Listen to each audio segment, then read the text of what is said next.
So stuff like that, you know, it's marked as suspicious activities. Riverside Mall, there's been a lot of cops down there lately. Yeah, I mean, there's larcenies because Walmart's there, Lowe's. So yeah, I mean, 5/8 when it North Utica, when it comes to larcenies, we get a lot of those in that area over there. So yes. What about the break-ins?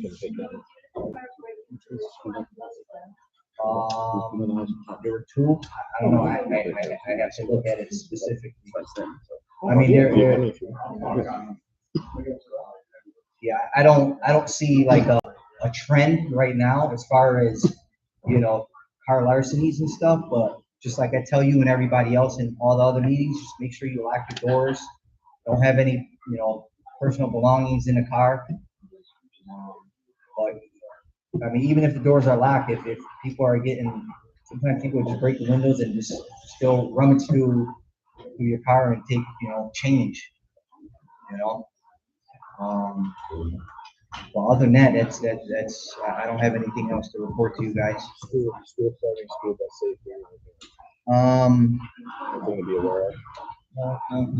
Yeah, there's nothing to report back to you guys. Perfect. Jimmy, speaking of those things in the paper, there's always a lot of them that say North C Street. A lot of, Suspicious activities. yeah. Is that mainly near those three hotels, near the thruway exit? I mean, yeah, and no. So, I mean, it depends. Anything can be reported as a suspicious activity. Doesn't really necessarily mean, you know, it's a, you know, a crime has been committed. You know, it could be like Ron Vincent walking down the street at 12 at night, and you know, your wife can call and say, "Hey, Ron's walking down the street at 12 at night," and then it could be reported as suspicious activity. So. No walking down the street. No. Officer Gonsalves. Absolutely. Thanks so much, Jimmy. We really appreciate it. Round of applause for Mr. Officer Gonsalves. Thank you. And I'd like to have our 6th Ward City Councilman, Mr. Joseph Beatrice, come up, and then also our county legislative representative, Michael Gentile. He also represents the mayor's office as well. So if you have any questions for either one of them, I'll turn it over to Mr. Beatrice. Thank you.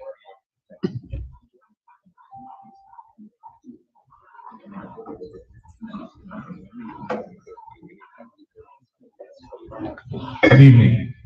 How's everybody doing? All right. So, last month I was gone. Obviously, we're gonna hold this. Mike. Obviously, in the summertime, we only have 2 council meetings, so there hasn't been much going on. We have a meeting a week from Wednesday, on some stuff. But just a couple of things I want to reiterate, kind of what Jimmy said too. It hit home with me too. I was on a radio, I went on Facebook. You guys, you need to lock your cars. It's a big difference when you don't lock your cars and they come by and open it and take it. That's not considered a break-in. They're never going to break your windows. They're going to come by, they're going to open the door, they're going to take it there. I have an 82-year-old stepfather who lives in Deerfield Place up there, and I take care of him. And he sleeps in a chair, doesn't sleep in bed, he sleeps in a chair, got a big double door screen, keeps the TV on. When it was 100 degrees, it's all lit up. Kids went through, they hit the cars over there, and one kid got brave, went, seen that he's an old man with a cane. They slid his door open, they walked right in his apartment and took his money. It wasn't a lot. The best thing that happened was he slept right through it and didn't wake up. Because who knows what would have happened then. So we have, I'm just telling you, it's just lock the doors. You would not believe, and Jimmy could probably, he'll tell you, you won't believe people that leave their doors open and leave their key fob in the car, leave their computer in, they leave all the stuff. And for the most part, they don't even want that. They want the 75 cents, the $5 and change you can get at my stepfather's house. He's got thousands of dollars worth of knife collections, rifles on the wall. They didn't touch anything, went through very neat, opened all the drawers, took what they can have, and they were gone. If the doors were locked, none of it would happen. So it's unfortunately the world we live in today. That's what you have to do too. And then lastly, you can see we got a lot of roads. I know there's probably going to be other people that didn't get their roads, but we got a lot of roads getting paved over in North Utica. Main areas, smaller areas. It's September. It should be all finished up. Mostly they went through, they milled it, then they go through and they fix the drains and all that stuff, and then they'll do the top coat. So that's going on, so be a little patient with it. I know it's kind of crazy because it's dug up all summer long, and you know, you gotta, especially over by Papandreas, it's gonna be nice that that's done, but the roundabout over there, the turn, they couldn't mill down as far as they should because there's concrete under it, so they only mill it a little bit and they only put one big layer of concrete of blacktop over it, so it's kind of a mess right now over there. But I don't really know. You know, I'll just take questions. Maybe I can help you, but we haven't had a lot going on. So, you know, right about now. Come on, don't let me get off this easy. Yeah. What's the latest on the trailers? They've been moving them out, and they have to be out, or there's a lawsuit. So they've moved some out, but not a lot of them there. Joe, what were they for, those trailers? They were Do you have storage. any idea? They were construction trailers that they used for all over the place. Oh, And they, the person who owned the property leased it to a different company. It wasn't zoned properly. And quite frankly, if the company he leased it to, I feel very bad for the guy. I'm not gonna say his name because he's a good guy. The company he leased it to really took advantage of it. If they put 50 trailers there, probably nobody would have said a word about it. yeah. It just got out of control, especially across the canal there. They got some beautiful place where I didn't know Breezes they were is, there. and it's a nightmare for him too, more than anybody. This time of the year right now, there's mostly brush. You can't even really I even know. see it, especially that's the other thing. The exit coming off, you know now when you're coming on 790, you need to get off the first exit. That's why the light's there. Take a left to go north because the thruway exit and 790 exit is closed. They say for 4 or 5 weeks.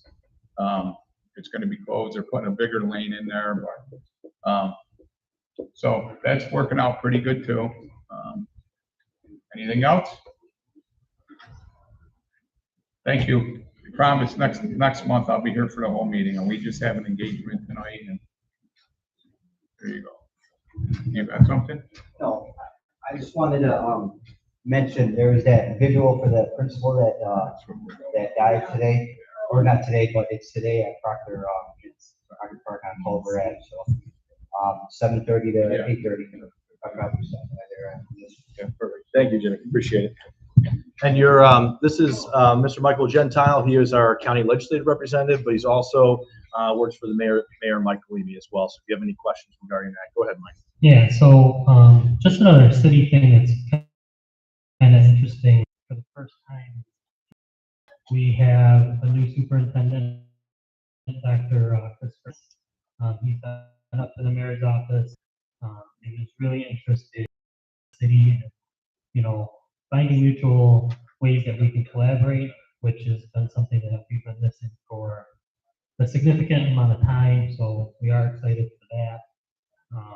One of the things that we've talked about in the city and the county is just how the school district has a lot of really good infrastructure. So when you're looking at creating community centers and things like that, in a lot of these neighborhoods, the school already exists. So waking those schools up from, you know, for after school programs and stuff. So that can be, you know, extremely beneficial.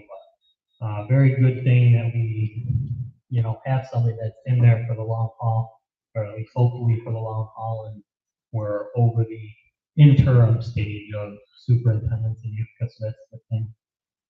From the county perspective, a lot has been done recently in Rome, you know, doing tornado recovery. The parking garage is finally open. That's been going smoothly so far, and you can see, you know, with the parking garage open, if you've been downtown previous to that, there was a lot of log jam streets and stuff that everybody was doing on street parking and stuff like that. now that the parking garage, you know, especially around City Hall and stuff, things have opened back up, so it's kind of much easier to get through there. You know, one of the other things that was kind of overlooked when the tornado hit in Rome, we had a lot of storm damage in North Utica. Our DPW and Parks Department have been, you know, really good, you know, both in cleanup in North Utica and then cleanup in South Utica in that last kind of microburst. So those departments are really doing a good job.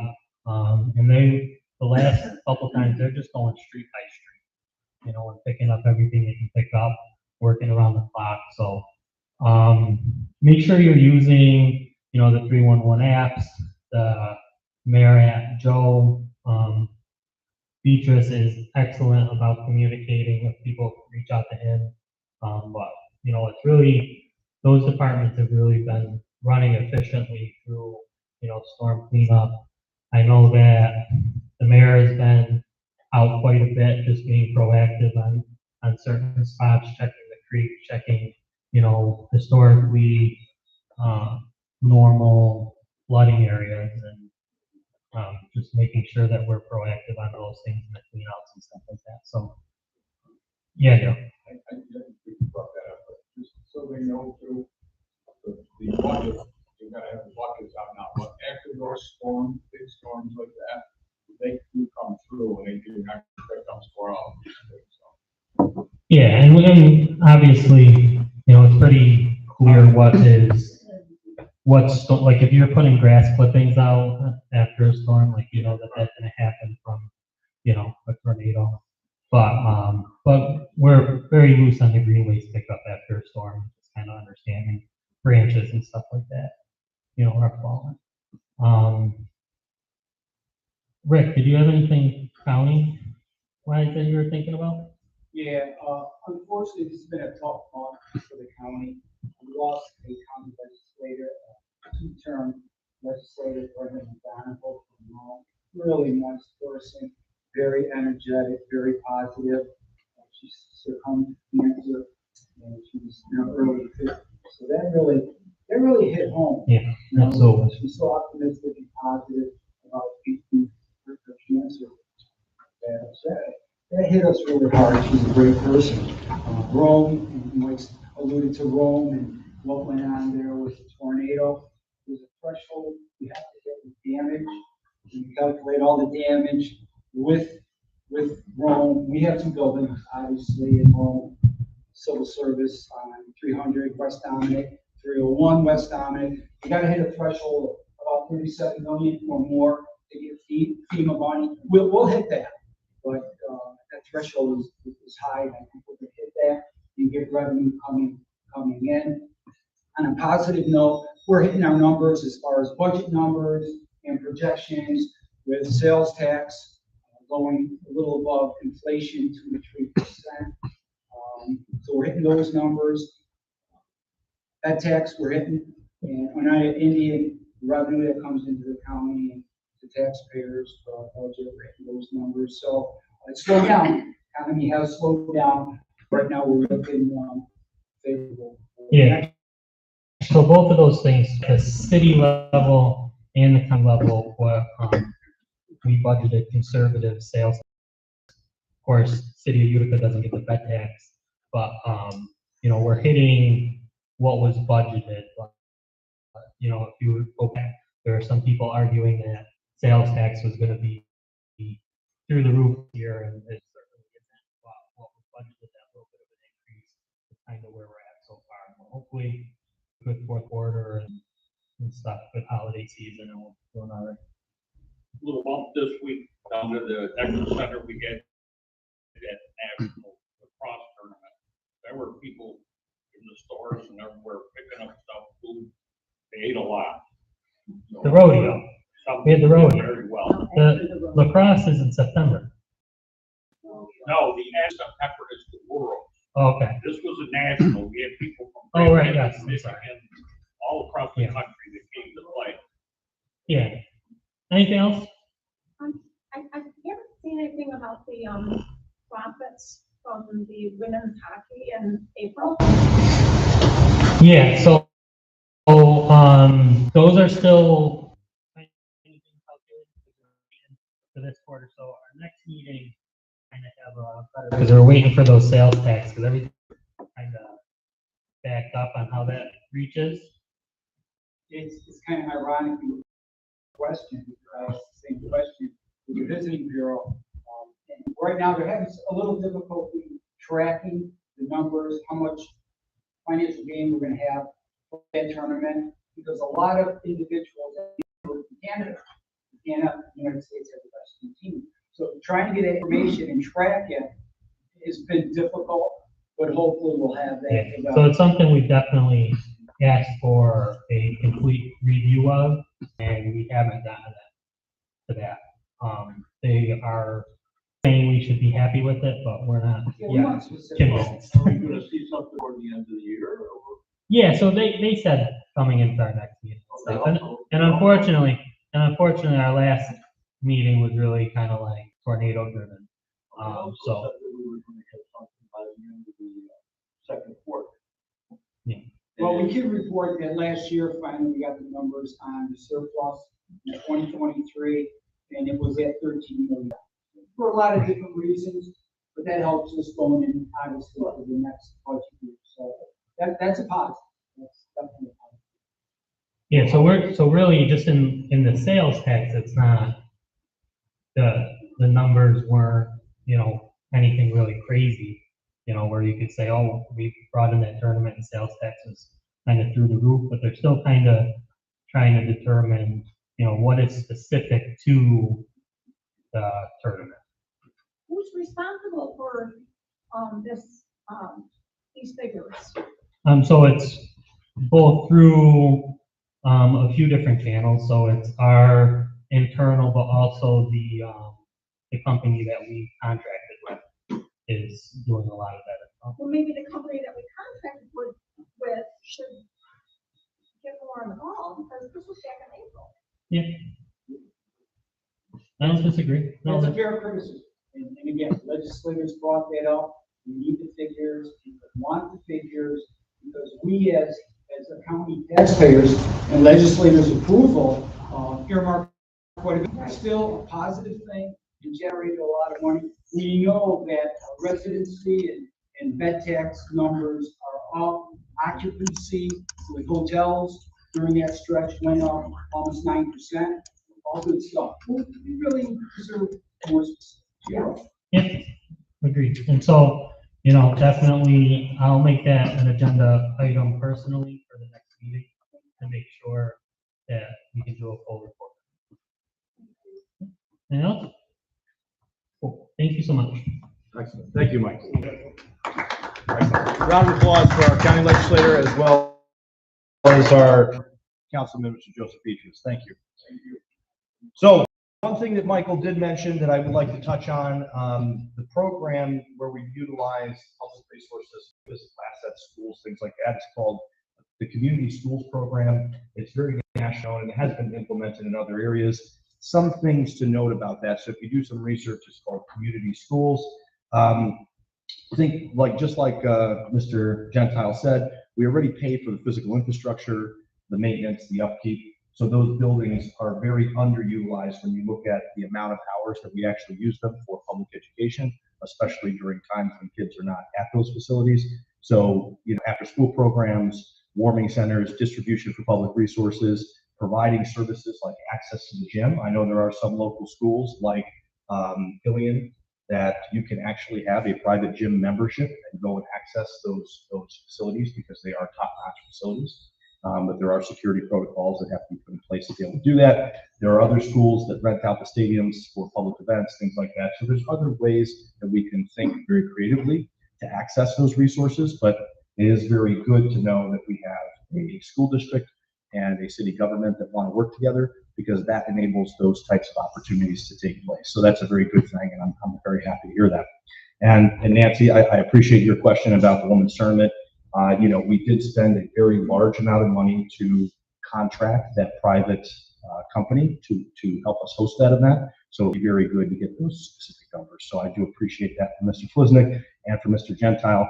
And I do think, you know, in some regards, when we have a budget set out for the county, and there are unprojected costs that are over a certain dollar value, those really should be referendum items, and those really should be things that you and I have some say in how we spend those dollars. So getting those specific numbers and thinking about how we allocate funds that are out of the county's general budget would be a very good thing. Without further ado, I would like to invite up our first guest.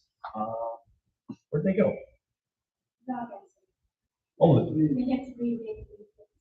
okay, all right, no problem. So as I was saying, our first guest, representatives from the Oneida Herkimer Solid Waste Authority. I have Josh, who's the executive director, and I have Rachel, who's a senior account clerk. But they're going to come up and talk a little bit about some of the services they provide, some of the things to keep in mind as you are out there recycling, and some of the programs that they have to offer here in Oneida and Herkimer County. So, Josh, thanks so much for being with us. I really appreciate it. Thank you.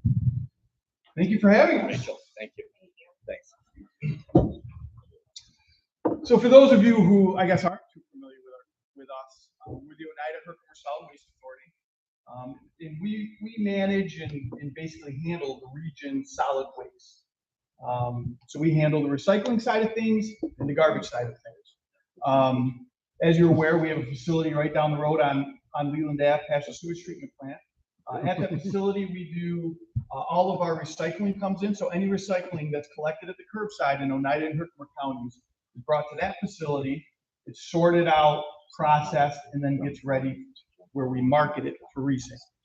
We don't do any collection. That's all contracted through private haulers.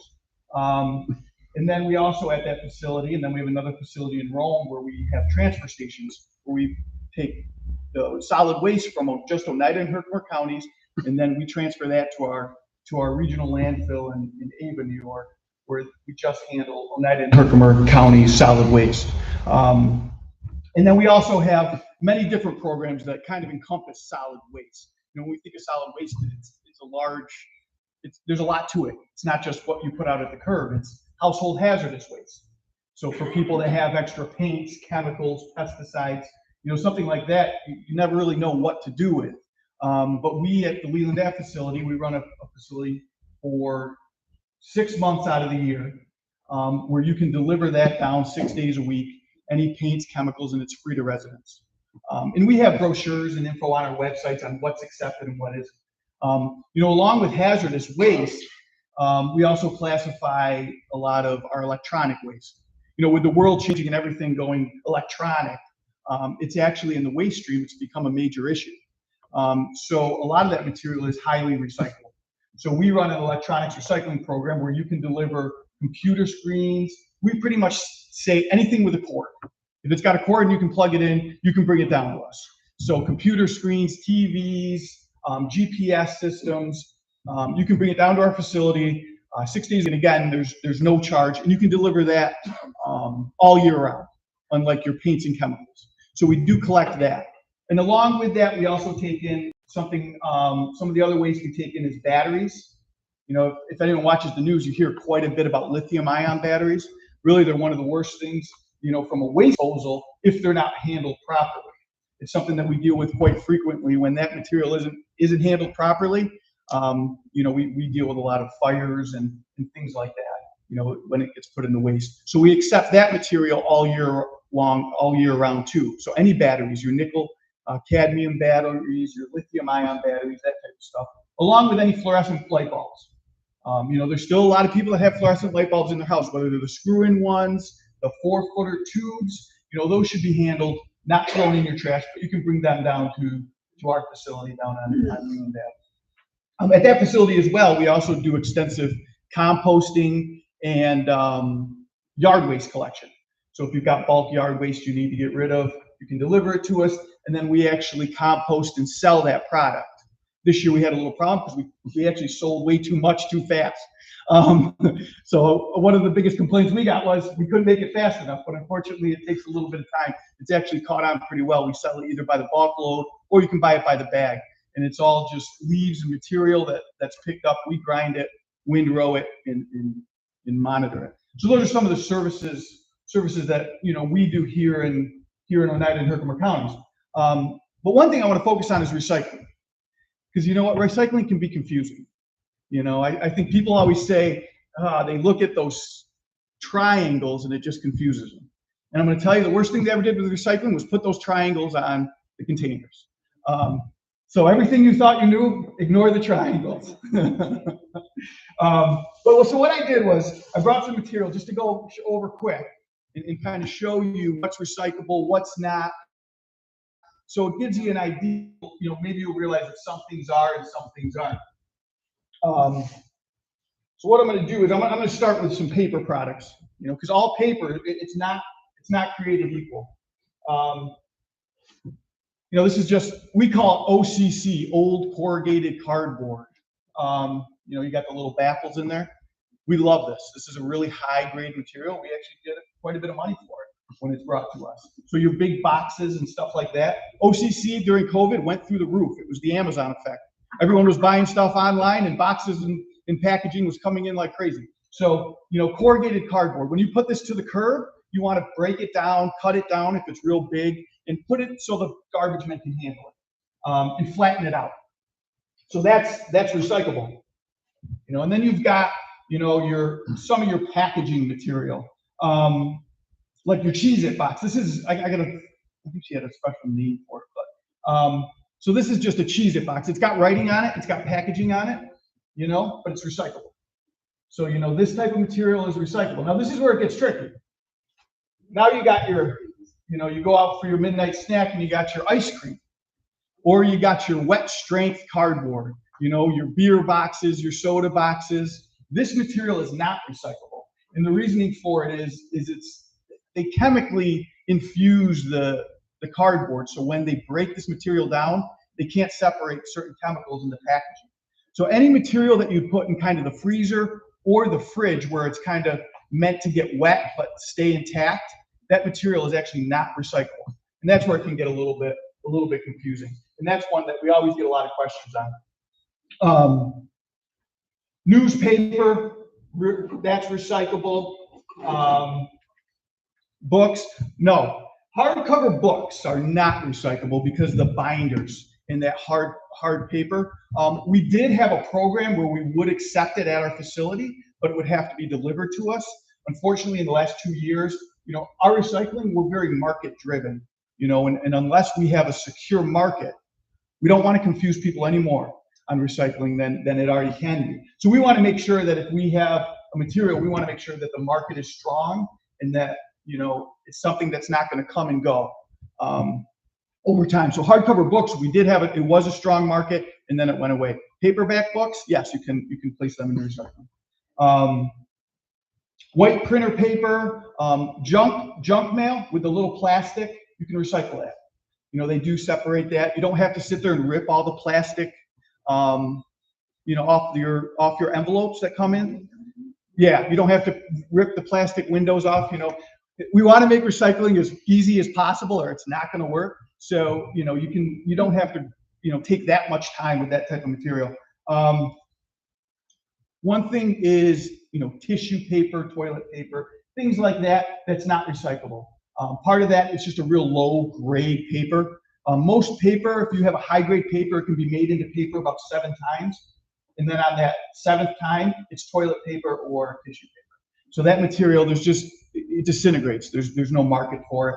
And, you know, for our sorters and employees to go through some of that, you know, the last thing they want to do is, you know, pick out, you know, people's tissue paper. But, you know, paper is, you know, it's funny how over time we've seen a lot of the paper products, you know, like newspaper. If anyone gets the OD, we're not making any money off the OD because there's not much there anymore. It's very thin, you know, where years ago, you know, we did a lot of newspaper. It was great, you know, and there was a good market for it, but that market's kind of gone down, where your cardboard market's gone up because everyone's getting stuff from Amazon and packing. So we'll jump to plastic containers. You know, one of the things is stretchy film plastic. Nope, you're right. It destroys our equipment. We got so many moving parts, it wraps around it, it destroys it. Grocery stores and places like that, you know, they may take it back. You know, your little packaging like cheese, doodles or whatever, this can't be recycled. A lot of it's got, you know, a tin foil lining, they can't separate it. You know, your apple ciders, your milk jugs, this is a good HDPE, this is good material. You know, one thing too, you know, when people put the recyclables in, you know, obviously how dirty they are, it's a contamination, but we don't expect people to run these through their dishwasher before they throw them in their trash. You know, rinse it out once, you know, and throw it in. You know, they don't have to be spotless. You don't have to scrub them. We don't expect that. We want to make recycling as easy as possible. You know, this is one we get a lot of calls on, takeout containers, clamshell takeout containers. And, you know, these are recyclable. You can recycle them. I know a lot of people probably use them 5 times for something else before, you know, before you recycle them anyways, but just make sure they're wiped out, no paper product, no food debris in them. But those can be recycled. Cups. Right, actually, any cups we'll take. You can recycle. You know, we have our general guideline for plastic is bottles, cups, and containers. You know, that's kind of, we try to get away from everyone looking at that triangle that you can't even read. So just focus on plastic cup, you know, containers, cups, and bottles. Except one thing too is medication bottles. No medication bottles. You know, a lot of it is obviously people should be tearing off the info on them, but they also fall through our equipment because they're so small. So medication bottles can be thrown right in your trash. Let's see, dish soap, you know, there again, that's one, and laundry soap. We don't expect all the liquid and soap to get out of it because you'd spend forever trying to clean it out, but that's one that's recyclable. Yogurt containers, that's another one that's recyclable. This is always kind of a weird one. It's like you feel it, you don't know if it's half cardboard, half plastic, but these are recyclable. Some of your different butter containers and things like that. And some of your cheaper plastics, you know, you get the little raspberries from Aldi's, those types of containers are recyclable. And then of course, any kind of water bottles, energy drinks, seltzer, stuff like that, these are all good and recyclable. Caps and lids, it's okay if you leave them on the bottles. You don't have to take every cap and lid off, keep them on the bottles, that's fine. We'll jump to metal quick. You know, metal's easy because we know that it's all high value, aluminum, you know, your tin cans, aluminum foil, that can be recycled. You know, the only thing we ask is don't wad it up in a ball because that'll fall out as trash. But if you smush it up and kind of lay it flat, it'll run through our system and that'll be recycled. So, you know, glass is another one. You know, glass it's probably one of the most recycled materials you can have, but it breaks. You know, you see your trash getting picked and put in a garbage truck and then they smush it. Glass isn't, you know, there's not a ton of it left. But with your glass, you can leave the tops on. We collect the tops, we'll recycle them. But we do actually get some glass out of it and reuse it, but a lot of it does get broken in the process. So, you know, some of the other metal things like hangers are not recyclable. If you got any scrap metal, it's not recyclable. So items like that. We have a really good, no, they're not recyclable. Yep, and anything like that. But I say no, but they can actually be, if you use our facility in Utica, one thing that we do is we take bulky rigid plastics. So your 5-gallon pails, all those big kids' toys that last for like 2 days and then they break them, you know, all that material, if it's delivered to us, we actually can recycle it. Plastic hangers would actually fall under that type of plastic. So if you ever have been to our Eco Drop, bulky rigid plastics is one that can be delivered to our facility. Any questions on recycling? Pots and pans can't be put in your recycling container, but they can be brought to as scrap. So we can't put it in our recycling container, but it can be put in our, you know, you can be brought to our facility or scrapyard. They'll take them. Isn't it a Assemblyman Griffo that has something every, I think, for recycling, the sensitive material letters and And, Yeah, actually, it's gonna be October 26th oh, okay. this year. We usually do it right around Earth Day in the spring, and this year we're doing it twice. We're doing it in October. I believe it's the 26th, All right, but it's, I'll watch for it. yeah, you'll get a flyer, and he's doing, it'll be electronics, but if you have electronics, bring them down anytime. You beat the line. I didn't use the card to say that. And then you can do, he does shredding for confidential, and Yes. then prescription take back. That's what I meant. Yep, and prescription take back. I have a piece on table. Yep. It's got the glass on it. Mm-hmm. Am I safe to leave that out front and take it, or is the glass going to be a problem? So the glass itself, we would prefer if you can wrap it up in cardboard or tape it up somewhat, just because if the weather comes through or anything along those lines, we don't want anybody getting hurt with the glass. Or even throw it in a bag. Exactly. Yeah, But other than that, you are allowed one bulk item per week, as long as 2 men can lift it, Oh, so. it's easy.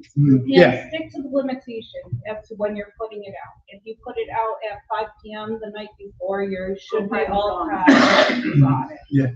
So this is Rachel Steele. She actually handles our Utica account. So she handles when anyone calls with any either complaints, concerns regarding the Utica collection, she handles it. And she does a fantastic job. So I'm actually gonna give it to her, so if she can run through and just talk specifically quickly, maybe on Utica, what's allowed for put out. We are starting a little bit of a new campaign recently, to try to kind of clean up the city. We've had a lot of issues with people putting out waste early. Especially with the blue bags, it's an issue because the birds get it. And we've got people putting it out almost a week early. So then, I mean, it's most of the bag is gone by then. So Rachel's going to talk to you a little bit about that. It's been actually pretty successful, but if you see a tag or if you have any questions, Rachel would be the one that you'll speak to. When are they going to do that? So you can bring the paint It's open right now. It's open for free, yep, and we run that from the beginning of April to the end of September. Yep, 6 days a week. What's that? What did she say? So any paint cans or any kind of chemicals. Okay. Yep. So we do that, 6 days a week for that time frame right down on Leland Ave. Yep. What about Styrofoam goes in your trash. Yep. Styrofoam, unfortunately, we've tried it over the years, but you have to get a truckload of it compressed, and it ended up taking like 5 years. I have. And there is no heard that market they for do Recycle this styrofoam. I don't know where it is, but I heard it, about a month ago. Yeah, MITA used to take it. We used to take it for MITA, and then I think It's they, terrible that we they don't stopped. recycle that Yeah. because there's a lot of it. mhm, put them in the trash. Pillows. Those are Big garbage. tools, you gotta get one of those big bags to put them in. Yeah. Can you take them and put them in the garden? Yeah. Those are garbage. And if I pick them to the Sure. facility, Yep. just throw them in like they are. Yeah, we do charge down there. I realize. There is charge, but yeah, you can bring them down there. Yeah, if you haven't been to our facility, if you go to the end and follow the signs for the eco drop, they can help you out with anything down there.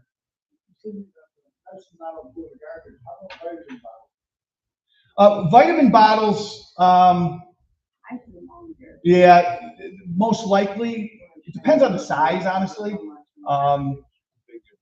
Yeah, if they're bigger, recycle them. If not, they'll end up in the trash anyways, just because they fall through our screens. How about carpet? You take up carpet and throw it out. They have to be rolled up, you gotta be tied So up. curbside, Yeah, around the curb. Yep. okay, curbside collection for that, you would have to bundle and tie it. If you cannot bundle and tie it, if it's like smaller pieces or whatever, you can throw it into a container, but it cannot be in the same container as the recycling. You have to put it in an unmarked container. So you gotta roll it up and tie it. You got it. Carpeting. Carpeting. Large electronics in the facility, does it go in the bag? Where do you take it? You can just bring that to our eco drop. Yep, bring it right up front, right when you pull in. What did she ask? What'd she ask? She asked if she has large electronics, where it should go. And she can bring it right to our facility in Utica, just follow the signs for the eco drop and they'll help you out. Mhm. I'm a little scared of just throwing it, that somebody might Yeah. pick something up. What we do is all of our computers, they destroy the hard drives. So they flash them. So if there's any info on there before they go, they either shred them depending on the year of it, or they use like magnets or something to destroy the That's info. like, Yep, yep. Mhm. she wants to know about you. Yep, you can bring them down to, we handle them through our electronics. So we actually separate the ink cartridges and send them to our recycler. You just got to bring them down to us in Utica. Excellent. Does anybody have any more questions? I really appreciate Josh and Rachel being here. Yeah, So thank you. so We're glad much. to take you long. Hey, no, we appreciate it. Some of it, that's really good information. All right, thank I was surprised on some of the stuff that's not recyclable. I've been doing it wrong the whole time. And then if, Rachel's gonna leave a couple folders and packets back there on collection in Utica. If you have any questions, you can reach out to Rachel or our office. Thank you, very good. Thank you. I think that's your response. Thank you so much. Thank you. We really appreciate it. Thank you. Thank you again. Yeah, let's do the 50-50. Bring that on down. And while he's bringing the 50-50 down, I just want to remind everybody that all of our information is on the neighborhood app. So it's a little green icon that says neighborhood. It's an app you can download on your phone. So Mr. Rabarski makes sure that he uploads all of our information on the neighborhood app every month. So if that's not something you guys are plugged into, you can see the meeting notices. You can also see what's happening in your neighborhood. So that's your friends and your neighbors. Hey, I lost my dog. Hey, somebody tried to get my car. It's really instant, real-time feedback. It's called the neighborhood app. It's a little green icon you can download on your phone. So that's really, really helpful. Go ahead, Mr. Rabarski, please. $33 for the winner is 512-584. 512-584. Whoa, winner. All right, excellent. Congratulations. Perfect. And in that same vein, we'll, on the neighborhood app, there is He's something got a coming up. walk-in too. You're a good man. Excellent. Congratulations. Round of applause, folks. Thanks so much. And as you all know, that our monthly raffle goes into a general fund, and as those funds get aggregated, and we have different opportunities, we will make sure we bring those up to you guys. So that's how we purchase things like our snacks. We're going to put a nice vinyl banner up in the front of the building so that every month you can see that banner. Hey, meeting tonight. It's just a good general reminder for folks driving by. Assuming we don't have to arm wrestle the facility folks to get that banner up there. But so on the neighborhood app, I did want to mention a couple things that points of interest. Historic St. John's Festival is going to be coming up here from September 7th. That's going to be at 12 p.m. to 6 p.m. And then Sunday, September 8th at 10 a.m. to 4 p.m. So that's something that you may want to take note, put that on your calendar. I also have another note here for you guys. New York State Fair is the 21st of August. Of course, that's already started until the 2nd of September. General admission is going to be $8, and they also have a senior discount, military discount, and they do have certain days that are pre-admission as well. A previous note, old business, so to speak, on August 10th, we have the Tour of Gardens that was hosted by Greens Utica. And we had 4 participating properties in North Utica. So we are now on their map, so to speak. So North Utica is now part of the Tour of Gardens. So next year, yes, ma'am, go ahead, please. Oh, excellent. How did it go, Lucille? It went, South Utica had a lot of gorgeous properties. Absolutely. Gorgeous, gorgeous. There's some along the parkway there that are beautiful. Yeah. We didn't go to every one of them, but we went to a lot of them. But there was some beautiful, we kind of rated everything. Oh, yeah, absolutely. But there were a few gorgeous. So North Utica's got some work to do for next year. So, but if you do want to participate, or it's something that you're interested in just going and enjoying, like Lucille said, you would contact Greens Utica, and they take applications all year, and they'll let you know exactly what's involved. But I think it's good that North Utica is finally on the map, because we went for years and years and didn't have anything represented up here. So I think that that's a good thing. All righty, so we also, in the vein of the general fund, as we talked about the raffle, we do have an opportunity for the North Utica Neighborhood Association to do a little fundraising. And I know you think of fundraising like selling Girl Scout cookies or collecting bottles and cans. No, this is way easier. We have talked to LAFA Mediterranean, if you guys are familiar with that. It's right down on Commercial Drive near Men's Warehouse. They have a fundraising program for nonprofits, just like the neighborhood association. So we have a couple dates that would be available, and what they would do is a portion of the sales from those particular days would be donated back to the North Utica Neighborhood Association, and then we could use them for some of our programming. I know our councilman, Mr. Beatrice, was talking about some renovations he's doing at the Weaver Cemetery, small projects like that. Of course, we did petition the city of Utica to clean up that center median when you first drive in off of North Tennessee Street, and I think that they've done a great job, but it's because of people that are involved in the community like yourselves that the city gets that feedback and then they can action on it. So it's good that we have a responsive folks in the city, but we also have to have vocal folks from the community to make sure that they know where the issues exist. So the LAFA Mediterranean fundraiser potential dates that we have would be Tuesday, September 17th, Tuesday, September 24th, or Monday, September 30th. And how that basically works is, all you have to do is you go in, you can purchase a meal, a gift card, you can dine in, or you can take it to go. And a portion of those proceeds, you just let them know that you're a member of the North Utica Neighborhood Association, and they give a portion of those proceeds back to us. Yep, and those dates again are September 17th, which is a Tuesday evening. Well, I believe it's Tuesday from 4 p.m. to 8 p.m. So that's kind of the time frame, basically dinner time. Tuesday, the 24th of September, and Monday, the 30th of September. So, and that Monday, of course, the 30th, I believe that is a North Utica Neighborhood Association meeting. So it's not. Okay, good. I was going to say, because that may cause a conflict. So. Steve. Yes, ma'am. You've got the sound system, and when I was talking about it, and we talked a little bit about it, but is there a donation you can give towards it independently? Oh, certainly, yes. So if you would like to make a donation to the North Utica Neighborhood Association, you can speak to Mr. Rubarski, and we'll be able to take care of you that way. I thought of that, and since we talked about it, Ron and I talked about it a little bit a few months ago, and that's been a blessing. Yeah, no, I really appreciate that. And I did notice the only thing, we do have a separate microphone, so it may be productive in the future to have one out for the audience. So when you ask questions, everybody can hear the question being asked. So I could just write a check out. Yes, you could just discuss the details with Mr. Rubarski, and I appreciate your generosity. Anybody, but it brings up a very good point.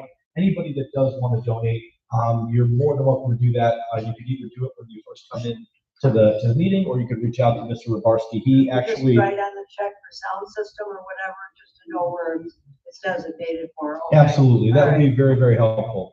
Okay. And so some of the resources, as Mrs. Warden mentioned, are starting to either been donated and or purchased by the director. So anything you can do to contribute is greatly appreciated. And again, all of those things, they go in the general fund, and we all as members will vote on how those dollars are spent. So it gives us all control over how we use those funds. And there are things that, of course, little small projects within our neighborhoods that I know that the association would love to help with or be part of. The West Utica Neighborhood Association has really good relationships with some of the businesses there. So they do things like free mulch in the springtime, and they do other programs that we would also like to incorporate. So those things would be very helpful to do. Any questions, comments, concerns from around the room? Anything that you would want to bring up just from generally? Mr. Rubarski, please. Thank you. So I appreciate that. You're recentering my focus. I'm all over the place today. So the 17th of September, the 24th of September, or the 30th, is there any dates that seem more preferable to you? That's something that you would be more likely to go and participate? Or are they all pretty generally good? Because my inclination would be I'd rather do it a little bit earlier. Let's test it out, see how it works. And if it's something that works, there are other restaurants throughout the area that offer similar. Yeah, when you go and you check out, you just say, hey, I'm a member of the North Utica Neighborhood Association, or I'd like to come and purchase these meals on behalf of that fundraiser, and they just credit your ticket towards us. The other opportunity, I know Texas Roadhouse does the same thing, and we're reaching out to several other restaurants. So what we would like to do is maybe once a month have that opportunity. So you guys are ready to go out and with the economy being the way it is, we can't go out quite as often. But when we do, at least we know that those dollars are going to a local business, and then they're also helping to sponsor the association. So it's a win-win for everybody. So if that all sounds good to everyone, Mr. Barsky and I will reach out to Elias Zina, who's the owner of LAFA, and we'll talk to him about Tuesday the 17th, but we'll make sure that we send that out in an email flyer for you guys, because again, you can distribute it to your friends and your neighbors, and anybody who goes there and makes the purchase on behalf of the association, all those tickets get credited back to us, so that's a great thing. So, anything else from around the room? Mr. Gelati, do you have anything? No, I'm good. All right, Mr. Rubarski, do you have anything? All right, folks, and I know Mrs. Riker, you did have something for us, is that right? Excellent. Thank you so much. Thank you. This is somewhat of a repeat from last month, but our craft fair will be October 19th. And the committee is looking for donated lottery tickets for a lottery card tree. We will be having again this year gift card trees, which went over very well, but we do want to continue with the lottery card tree. So if anybody can donate 1, 2, 3, whatever lottery cards, just please put them in an envelope and you can drop them off here in the office. I'm going to ask that you just maybe put your name on an envelope with a phone number.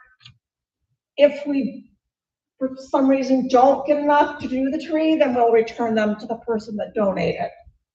But we certainly hope that we get everybody's support at the craft fair, because this goes to support operating expenses here in the building.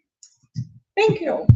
We appreciate it, Nancy. Thanks so much for the reminder. And as we get a little bit closer, I'm sure we'll also hear from Nancy. Nancy, if you ever want us to send out an email, just to let all the members know, just please forward that to us. We'd be happy to help you with that.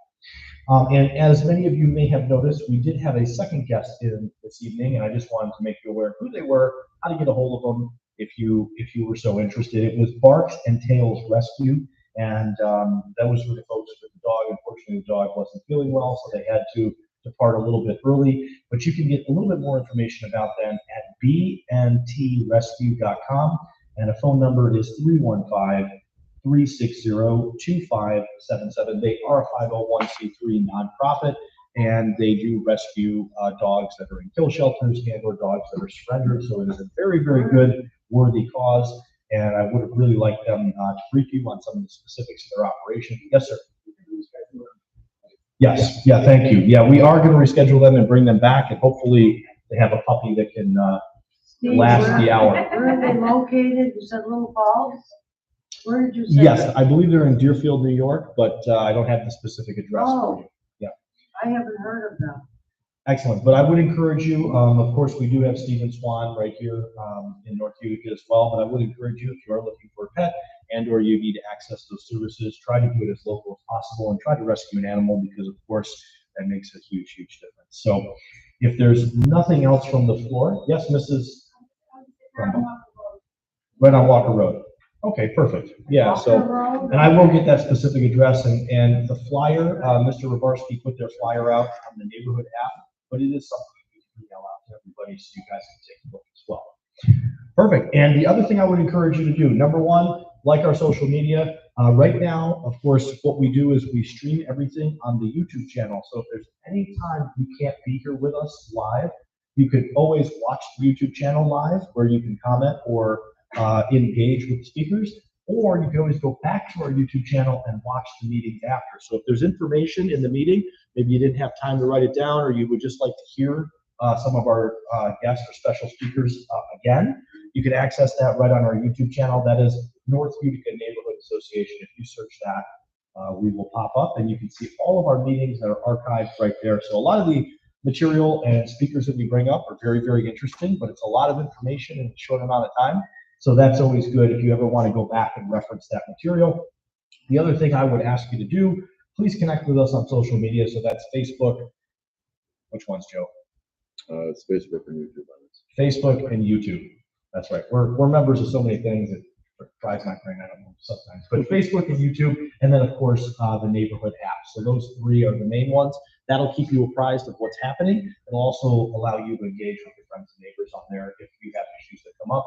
I know, especially on neighborhood, when folks see suspicious activity on their doorbell cameras, sometimes they post it. It just keeps you generally aware and safe throughout the neighborhood. It also allows you to network with your neighbors if there's a specific issue. Chances are you're not alone in observing that issue, so it's nice to know that your other neighbors are apprised of those problems as well. Anything else from the floor? Mr. Flisnick, did you have anything else for us, sir? Just a little side note, Utica Manicore just down the road on Flanagan was awarded last board meeting $50,000 to upgrade some of their electrical issues and also the parking. So there's just a small amount of that money that COVID, we call it ARPA money. So I was pleased to see that. Excellent. So that does improve another nonprofit organization. For most of you that have gone there in the past, they do host several festivals throughout the year. So that's just going to help the public. And I know that they do rent space out to the public as well. So that's going to help with that. So thank you. No, I appreciate you bringing that up. Anything else from the floor, folks? I know it was a down and dirty quick meeting, but we still have a little sunlight, which is unusual. So excellent. Well, I really, really appreciate you for being here. And of course, we are going to have meetings throughout the summer. Some of the associations are not. The things that you have to look forward to going forward here is we are going to have the New York State Assembly candidates brought before you guys. It's not a debate. It's more of a public forum. So you're going to have the opportunity to ask questions and kind of see what those platforms are. And it's going to be a very civil engagement. If you've been to our school board forums in the past, very, very productive. I know you guys were very satisfied with the amount of questions you were able to ask and the amount of information we were getting from those candidates. And again, it's in an effort to make us all better, more educated voters. We're also going to have the New York Senate candidates here.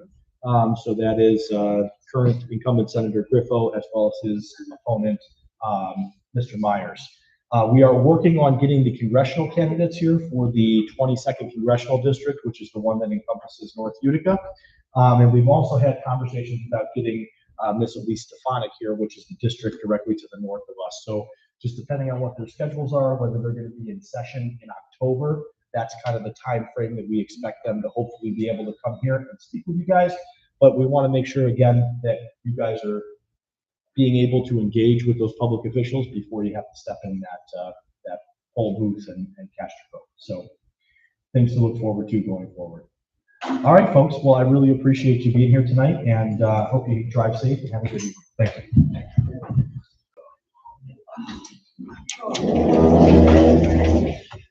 you.